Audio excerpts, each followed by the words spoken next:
રાજ્યમાં ટ્રક ડ્રાઈવરોની હડતાળને લઈને હાલાકી તાપીમાં પેટ્રોલ પંપ પર લોકોની ભારે ભીડ જામી।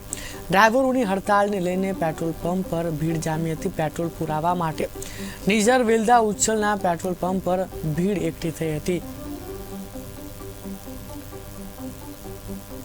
દેશભરમાં હાલ ટ્રક ડ્રાઈવરોએ હડતાલ પર મૂકીને ચક્કાજામ કર્યા છે, ત્યારે દ્રશ્ય તમને બતાવી રહ્યા છે તાપી જિલ્લાના નિઝર તાલુકામાં આવેલ વેલદા ખાતે આવેલ વેલકમ પેટ્રોલ પંપના દ્રશ્ય હાલ તમને સીધા લાઈવ KTV ન્યૂઝ હાલ બતાવી રહ્યા છે કે મહારાષ્ટ્રમાં પેટ્રોલ ડીઝલના પંપ બંધ રહેવાથી અહીં લોકોની ભારે ભીડ જોવા મળી રહી છે। અને વાત કરીએ તો જ્યાર સુધી જેમ ચક્કાજામ કરવામાં આવ્યું છે અને પેટ્રોલ ડીઝલની ગાડી રસ્તામાં અટકી છે, જેને લઈને મહારાષ્ટ્રના તમામ પેટ્રોલ પંપો હાલ ગઈકાલથી બંધ કરી દેવામાં આવ્યા છે। ત્યારે જે ડ્રાઈવરો છે તે હડતાલ પર છે, ત્યારે સીધા જ દ્રશ્ય તમને વેલદાથી બતાવી રહ્યા છે। વેલદાના વેલકમ પેટ્રોલ પંપ પર મહારાષ્ટ્રમાંથી મોટા પ્રમાણમાં લોકો ડીઝલ અને પેટ્રોલ માટે આવી રહ્યા છે અને ભારે ભીડના દ્રશ્ય અહીં હાલ જોવા મળી રહ્યા છે। ત્યારે